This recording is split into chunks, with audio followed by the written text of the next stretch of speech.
G'day, g'day, g'day. Welcome to Underrated, Overrated, Dumpster Fire. I'm Sam Edmonds. I'm Paul.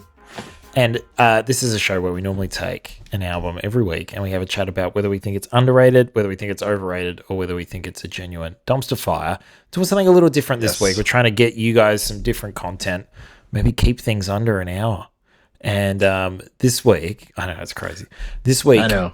Crazy Muse, talk. It's super crazy talk. This week, Muse brought out a new old track, a remix of their 2001 song Citizen Erased off Origin of Symmetry, one of our favorite Muse albums. Yeah. And so what banging. we thought would be a fun thing to do would be to listen to both those tracks this week and, you know, decide which one we like better and kind of compare them a little bit.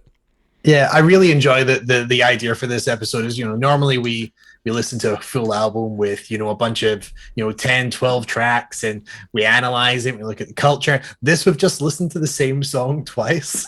It's a 6.5 minute song, but that still is only one song. Yeah.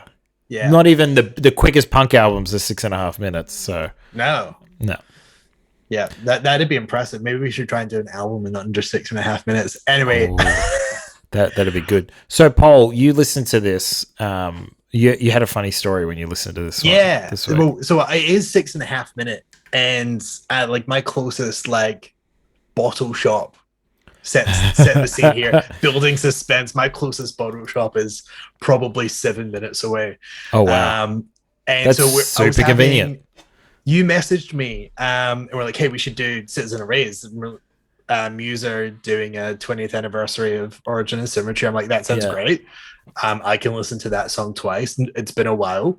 And that night we were having beer and cauliflower tacos. Yeah, so delicious. Part of Sophie had gone in at the fridge, was very excited, grabbed some beer, poured it in the pan, came rushing in. I was like, I might have made a mistake.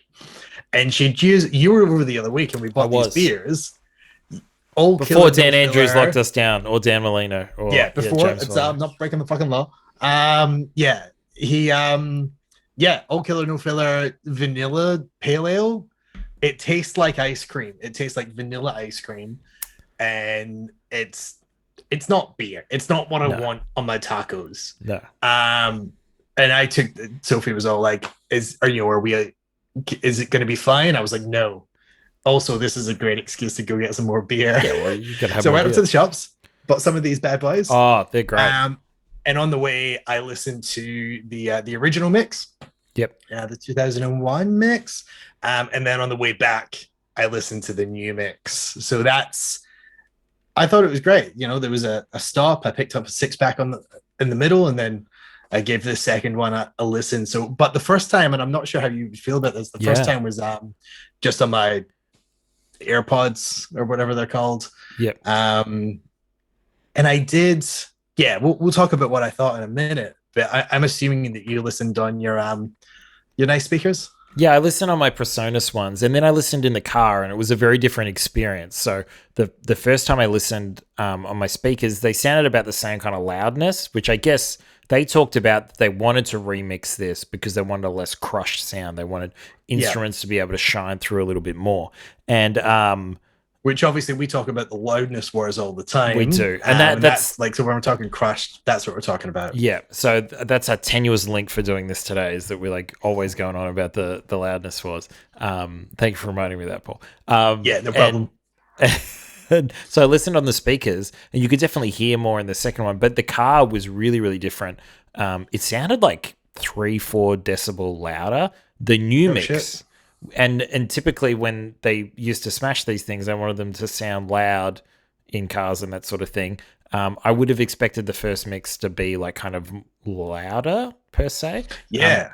But this new one was banging. It was really loud in the car. We had to turn it down a couple because it was a real and it's a pretty distinctive intro. And when that kind of kicked in, you knew about it. What were the things you noticed the most, Paul, about this new one compared to the old one? Well, I guess so. One of the things I was thinking before listening to it is I wouldn't have. When you told me they'd remixed it, I was like, why? So that was in my head on that first listen on the way to pick up the beer, and okay, so I did, and this might be similar to what you experienced in the car. Yeah. I did turn the volume up on that first mix about halfway through listening to it, Yep. and I had a really good time. I really enjoyed it. I wasn't. One of the things I did notice is I felt like the instruments were compressed as opposed to the mix being compressed. So, Mm-hmm. like, he puts his guitar through a fucker of a treatment. Yeah, he Like, puts he's so going many through some pedals on pedals. it, and yeah. He's going through some pedals, and there's particularly on this track that it's a bit more fuzz as opposed to overdrive. Yep. I don't know. That's what I was getting from it. I'm like, so you're already getting a lot of compression from the instruments. Yeah. So the fact that you're squishing things in the mix, I don't think was as big a detriment to, if we compared it to some of the other stuff, like we spoke previously about the Foo Fighters and Yep. like One by One and stuff that's really heavily compressed. It's more like Yep. Oasis, really heavily compressed, and it probably takes away from the tone. I didn't Yep. think it was taking away from the tone. Yeah. However, on the second mix, there was a lot more space for the instruments, Yep. and particularly in the quieter sections, or the sections where there's more space musically, things shone through a little bit more, probably a bit more in the low end as well. Like the bass really popped a bit. Yep. I had a really similar experience. It sounded less like you were in the room with them in the garage where they were practicing, and Mm. more like you were, listening to a proper professional recorded Record. mix. Like things were in the 3D space the way that they should be. The clean guitars actually sounded clean. They didn't sound distorted, which can be a side Yeah. effect of heavy compression. The snare drum for me was the biggest one. Bass and snare drum. The bass had so much extra heft because the low end hadn't been lopped off, Mm.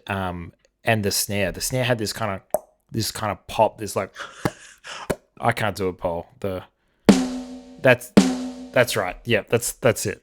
Yeah. Had that kind of that pop sound, which is very distinctive snare sound, but they didn't have that in the original.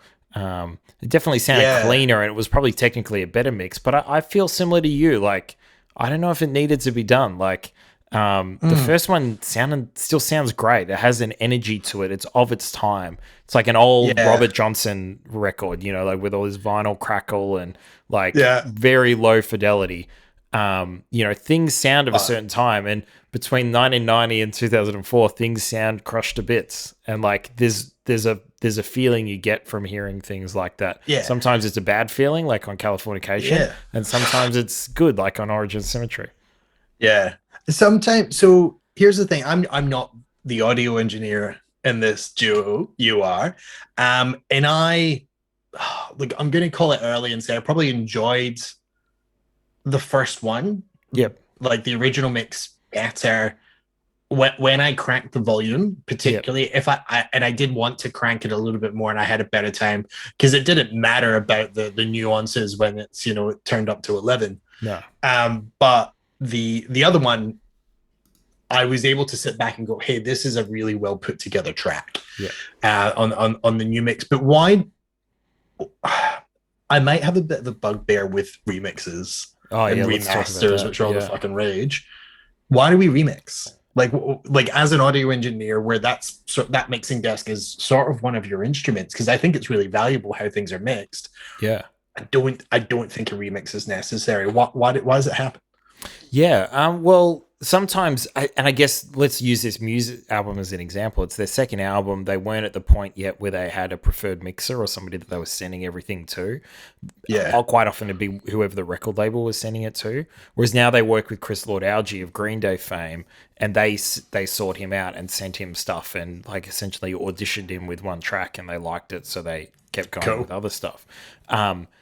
That one, like the original Origin Symmetry, sometimes it just ends up at a guy's desk and he's got to mix it in a day, and maybe he's got a week to mix a whole album. Back then we didn't have much time when we were making records. We were kind of like a little bit rushed. We had like maybe like a couple of days to mix the whole record, and then he moves on to the next thing, and so there's not the sort of care put to it. Like you're just trying to get something out and you're trying to do the best you can within an 8-hour workday. And maybe they want to spend a bit more time on it now. They've got the original stems ready to go. Let's have another go at this and see if we can make it sound better. So it's more that original mix when it's like a fledgling band is them trying to, the mix is just, let's make this listenable. Let's make it sound like a band. Yeah. Where a rock band in 2001. Yeah. Yeah. It's not adding any artistic value or, really diving into the musicality of the piece. No, not right, quite to the same degree. A remaster is a little bit different because you're not using the original stems. You don't have access to the guitar track and the bass track and the drum track. All you have is access to the 2-track. So we call it the 2-track, the left and the right channel. So the stereo track, and you're trying to, you're making subtle EQ moves and compression and limiting moves over the whole of the song. So your ability to make giant changes to the mix is very limited because you're having to deal with everything put together. That being said, people love doing them. Like, how many remasters have we seen from the Rolling Stones? Like, like how many times on my title, I get so many, oh, this is a new thing, and it's just a fucking remaster. Yeah. And I listen to it and I'm like, why?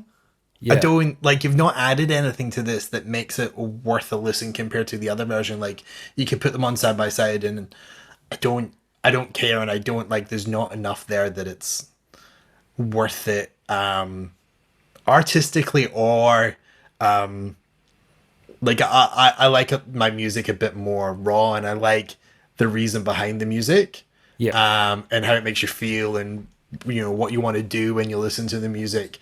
I think that's really important, and it doesn't add any of that either. Like, no.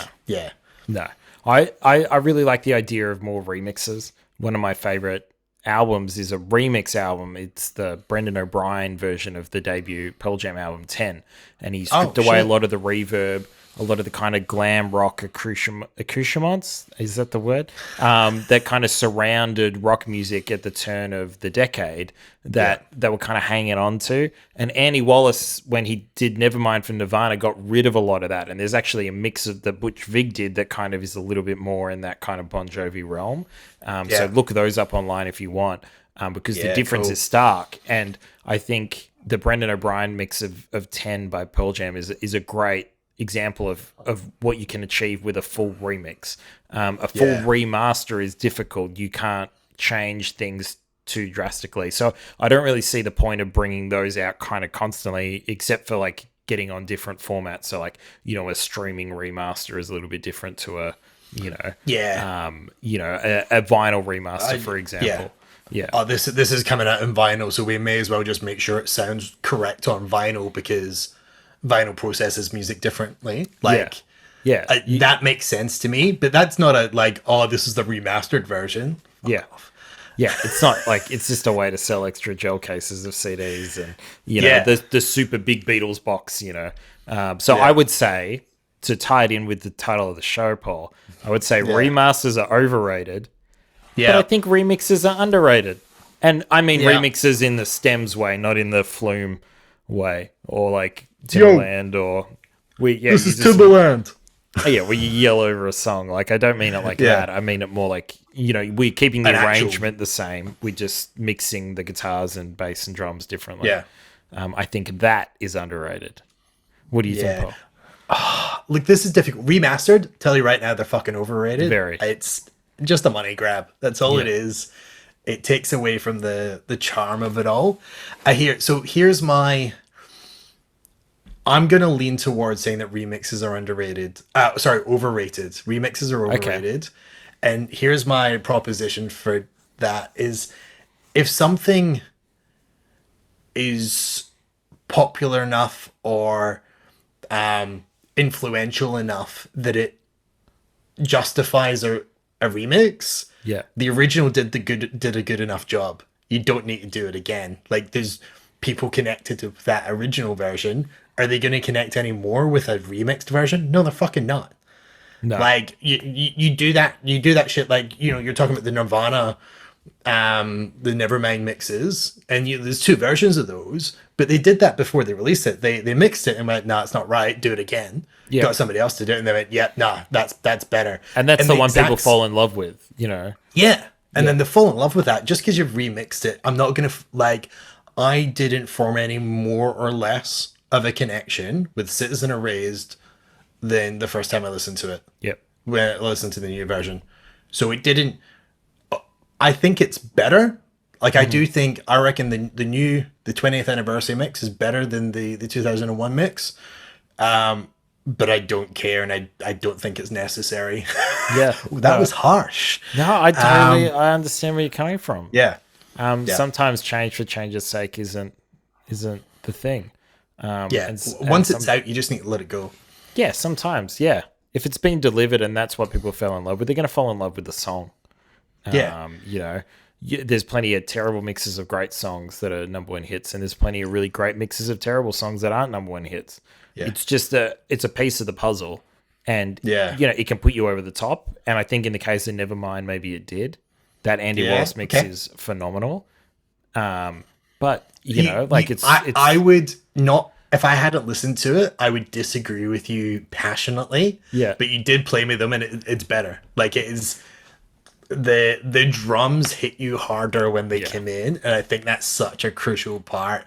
You played me Teen Spirit, and I was like, okay, you've got a point, and I hate that you do. But that happened before they released it. Yeah, exactly. Well, they made those decisions, didn't they? Like you said, yeah. Okay, so we've got one underrated for remix, one overrated. But we've got, we both agree that remasters are overrated. A waste of fucking time. Sorry for swearing, Mom. Yeah. Well, that's it for us today. Just a short one. And we'll see you when you flip the side. I'd almost forgotten about the sign off.